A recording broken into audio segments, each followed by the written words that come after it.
Fala pessoal, bem-vindo a mais um vídeo aqui no canal. Meu nome é Vitor Moura, a gente está aqui para vocês trazendo mais um vídeo essa semana. Por conta de umas restrições devido à Covid-19 aqui dentro da China, muitas feiras foram canceladas. Então, para não deixar vocês na mão, a gente está trazendo uma série de outros vídeos sobre outros temas relacionados à China também. E o vídeo de hoje é sobre a história da cidade de Xangai, onde eu estou aqui. Então, vem com a gente, vamos ver o que a gente tem para mostrar.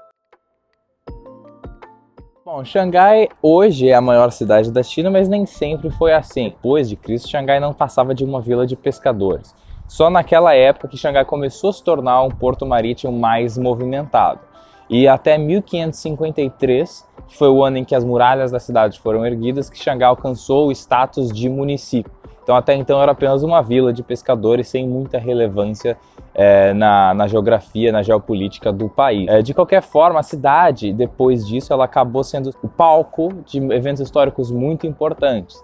Então aqui foi onde os britânicos chegaram aqui em Xangai, por exemplo, ocuparam parte da cidade durante a Primeira Guerra do Ópio no século XIX, e depois a cidade também se tornou uma das primeiras a se abrir para o comércio internacional conforme a China foi se desenvolvendo.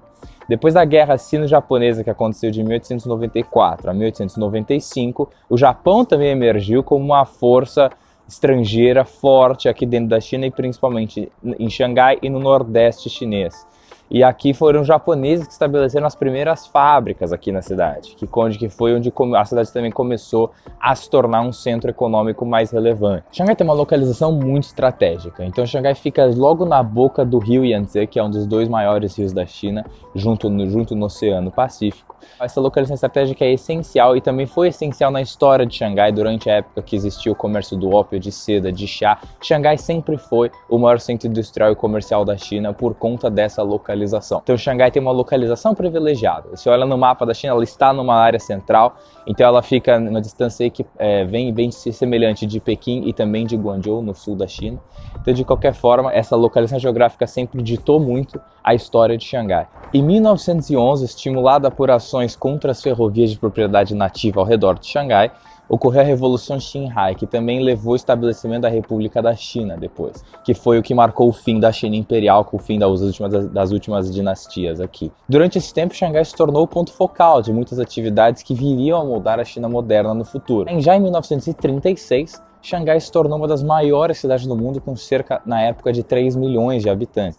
Mas um fato curioso é que cerca de 35 até 50 mil habitantes naquela época eram de origem estrangeira, e eles controlavam metade da cidade sob tratados de extraterritorialidade que existiam na época. Até hoje em Xangai existe uma parte que se chama concessão francesa, a French Concession aqui, e você frequenta a cidade e essa parte da cidade você vê muitos prédios de arquitetura europeia, etc. Até hoje essa influência é muito forte aqui. Xangai acabou, por conta desses fatos, Xangai tem uma história muito única dentro da China. De qualquer forma, esses tratados duraram até 1943 e forneciam poderes muito desiguais a esses habitantes estrangeiros que estavam na cidade. Entre as nacionalidades que chegaram em Xangai nessa época, existiam muitos russos fugidos da Revolução de 1917 e também depois, na década de 30, muitos judeus que fugiram da Alemanha nazista. Então Xangai tem uma forte influência de uma população de judeus que ficou aqui durante essa época. Até na década de 30, por que Xangai atingiu essa prosperidade econômica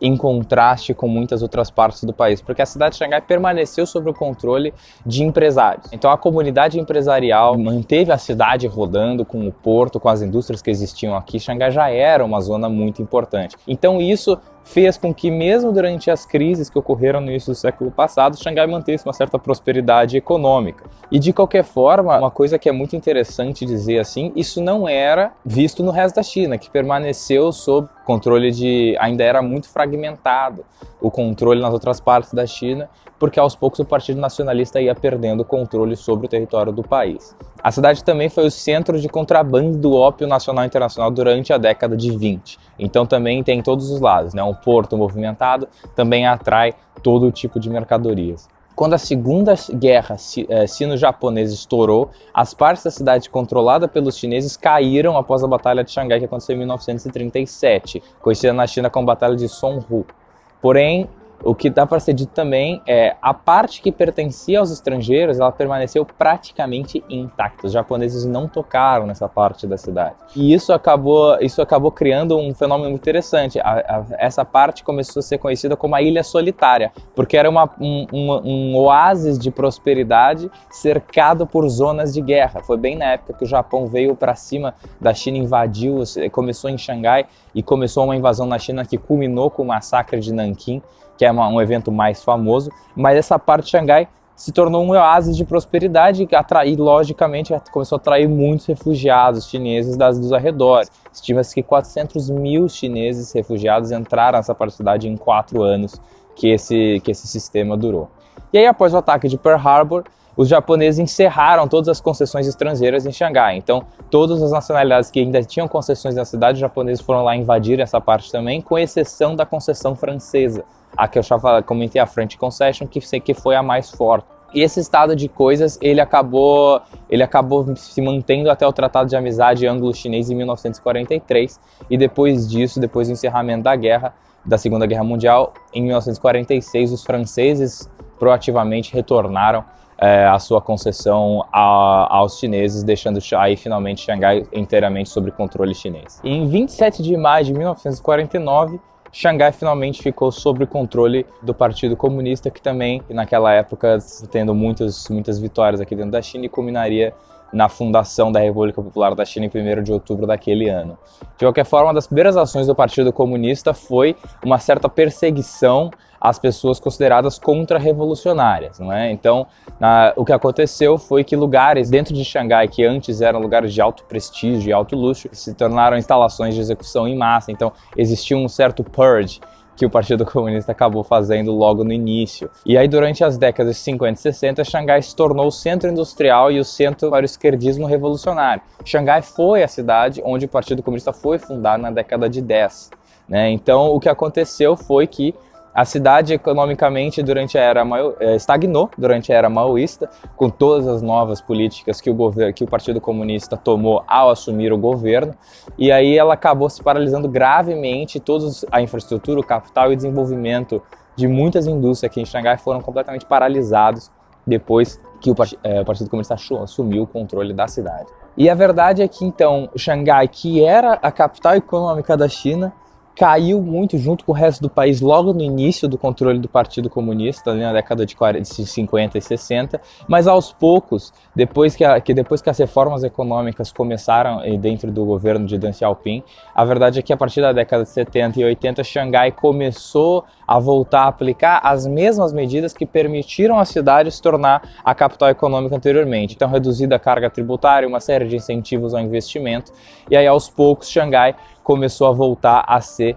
o que era, tanto incentivando investimento estrangeiro, nacional, enfim, tudo. E desde então, Xangai liderou o desenvolvimento geral da China e experimentou um crescimento econômico contínuo de entre 9% a 15% ao ano. Então, Xangai, historicamente, cresce acima da média nacional. Xangai, até hoje, é a maior cidade comercial e industrial da China, responde por só 0,1% da área nacional, mas 12% de todo o PIB nacional. Aqui, Porto Xangai é o mais movimentado do mundo e responde por 1/4 de toda a movimentação do país. Então, não é pouca a relevância de Xangai dentro aqui da China. A população até o ano de 2010 era de mais ou menos 23 milhões de pessoas. Hoje, 2020, já deve estar chegando em torno de 26 milhões. Isso representa um aumento de 6,5 milhões desde o censo de 2000.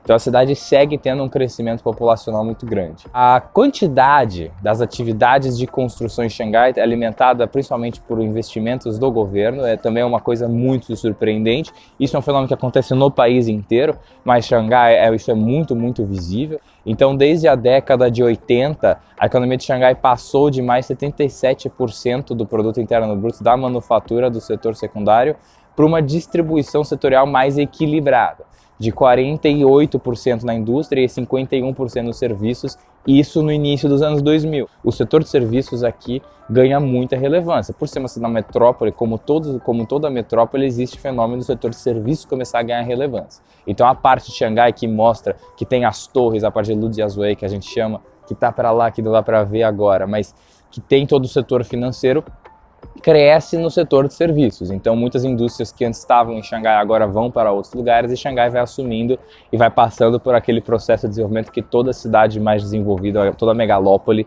passa do mundo. De qualquer forma, o emprego na manufatura era quase 60% da população trabalhava no setor secundário, ou seja, trabalhava na indústria até o início da década de 90, e isso caiu e no início da década passada, no início dos anos 2000, já era de 41%, enquanto o emprego no setor terciário de serviços passou de 30% na década de 90 para até 47% no início dos anos 2000. Então a gente vê essa inversão de uma menor dependência no setor secundário e o crescimento do setor de serviços, que novamente é um processo de desenvolvimento e evolução natural que essas cidades mais desenvolvidas, as megalópolis, passam. São Paulo passou pelo mesmo fenômeno, então Xangai também está neste processo. Então, por hoje é isso, obrigado mais uma vez pelo assistir. Deixe o seu like, seu comentário, se inscreva no canal. A gente está aqui com uma série de outros conteúdos do nosso backlog que a gente quer entregar para vocês. Então, a gente começou agora com um pouco de conteúdo sobre a história de Xangai. A gente vai passar pelas maiores cidades da China. Aí depois é também explorar cada província, um pouco da economia de cada província, a história, como cada uma sobrevive. Então, a gente vai trazer esses conteúdos e vai começar a misturar isso com as coberturas de feira que a gente já fazia. Então a gente vai tentar atuar nas duas áreas, tá? Então se inscreva no canal para vocês não perderem nada, deixe comentário, o feedback de vocês é muito apreciado e qualquer coisa, dúvida, qualquer comentário, fique à vontade para entrar em contato com a gente. Tchau, até semana que vem.